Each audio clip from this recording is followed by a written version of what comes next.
Au nom du Père, du Fils et du Saint-Esprit. Amen. Dieu de gloire, Dieu de bonté, j'aimerais te rendre la gloire qui te revient dans ce jour où tu es ressuscité. Et en ces jours, nous marchons dans tes pas, toi le ressuscité. Viens mettre en nos cœurs, oui, les paroles qui émanent, oui, Seigneur, de tes conseils, de ta parole de vie. Oui, Seigneur, viens encore nous instruire et viens nous permettre de demeurer dans tes pas. Toi le ressuscité, toi qui nous fais naître de nouveau. Toi le vivant aujourd'hui, hier et demain, pour les siècles des siècles. Amen. Bonjour chers frères et sœurs. Aujourd'hui encore, je viens vous parler de la parole du jour, oui, qui est source de vérité et source de vie pour chaque chrétien. J'aimerais souhaiter, en tout cas encore, hein, de très bons jours de Pâques, de post-Pâques, voilà, puisque le Christ est ressuscité, et il est ressuscité pour toujours dans notre vie. Et en ressuscitant, il a fait jaillir la lumière du tombeau, lumière qui est censée nous ressusciter nous-mêmes, ressusciter notre vie, ressusciter nos activités, que cette lumière-là jaillisse dans tout ce que nous ferons, dans tout ce que nous entreprendrons, dans tout ce que nous ferons et dans tout ce que nous dirons. Oui, que la résurrection de Christ soit au cœur de notre vie, au cœur de la vie de chacun d'entre nous. Et la parole que je viens vous apporter aujourd'hui est une parole de joie, de bénédiction, est une parole de bonté, est une parole est une merveilleuse parole, est une parole de vie, dans la mesure où cette parole-là vient nous appeler à être témoins, à témoigner du Christ, oui, à dire oui à Dieu, à témoigner des bienfaits de Jésus durant son parcours sur la terre, et surtout à témoigner de ses œuvres, oui, parce que nous croyons au Fils de l'homme, mais s'il n'y avait pas les œuvres, jamais nous n'aurions été vraiment instruits, nous n'aurions pu justifier cette foi-là aussi.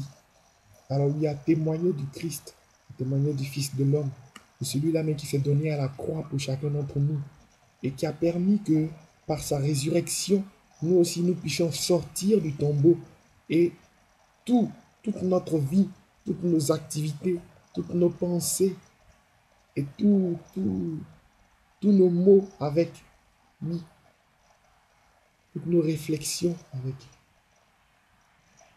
Et dans le livre des Actes des Apôtres, au chapitre 4, comme il est stipulé aujourd'hui, Pierre et Jean refusent de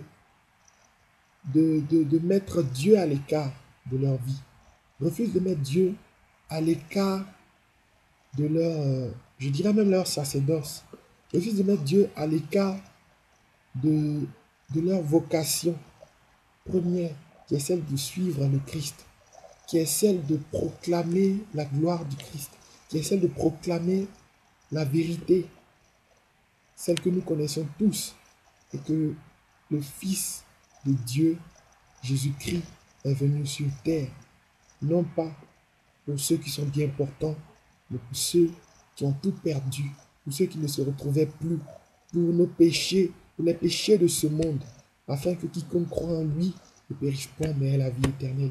Et c'est de ça qu'il est question aujourd'hui, frères et sœurs.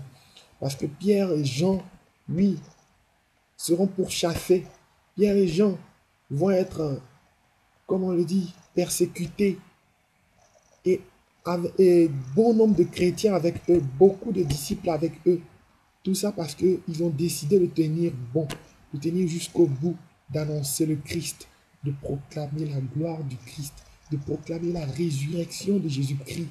Oui, résurrection qui a scellé en quelque sorte, oui, notre appartenance au Christ, notre foi en ce Dieu, Père, Fils et Saint-Esprit.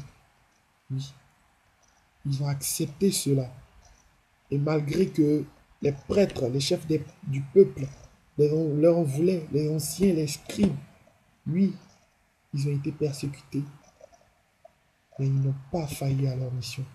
Ils ont décidé d'aller jusqu'au bout, de ne rien lâcher, de proclamer que le Dieu d'Abraham est réellement fidèle à sa parole et que c'est lui qui permet que l'impossible soit. Alors il est impossible que nous aussi nous puissions et devions nous taire. Nous devons proclamer la gloire du Fils de l'homme.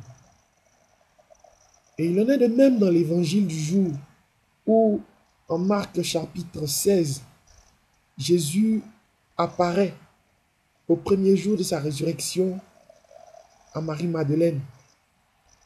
Et il est apparu également quelques jours après aux disciples de Maüs.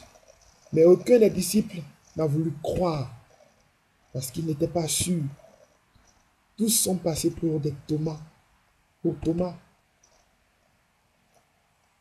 Mais il leur a rappelé encore une fois qu'ils devaient persévérer dans la foi, qu'ils devaient demeurer dans la prière et qu'ils devaient surtout manifester un nouvel aspect de son amour qui est le Saint-Esprit.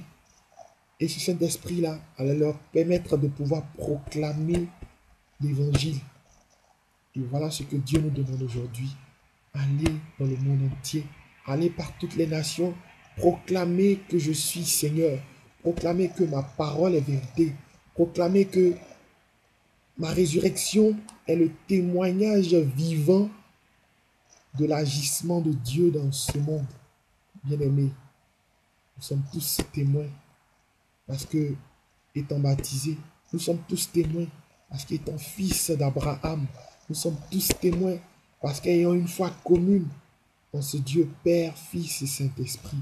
Alors proclamons-le, glorifions l'Éternel Dieu et rendons ce témoignage glorieux de la résurrection du Fils de l'homme. Allons aux quatre coins du monde, là où tes pieds fouleront. Oui, dis, mon frère, ma soeur, Jésus est ressuscité pour toi et tes péchés te sont pardonnés dans le nom du Fils de l'homme, afin que, toutefois que tu fléchiras, il te suffira de prononcer Jésus et ton secours sera garanti. Parce qu'il a racheté toutes tes fautes au prix de son sang, au prix de sa vie, pour nous, pour toi, pour moi, pour toute la terre. Que le Jésus, que nous adorons, le Fils du Très-Haut, le ressuscité, oui, qu'il nous guide, qu'il nous protège, qu'il nous garde, et que nous puissions suivre ses traces, lui le ressuscité, qu'il nous bénisse et qu'il nous donne la force et le courage, malgré les tentations, les persécutions, malgré les vices de ce monde, de proclamer sa résurrection d'entre les morts et de proclamer sa gloire aujourd'hui, hier et demain et pour les siècles des siècles. Amen. Que Dieu vous bénisse. Je vous souhaite une très bonne journée dans le nom du Fils de l'homme.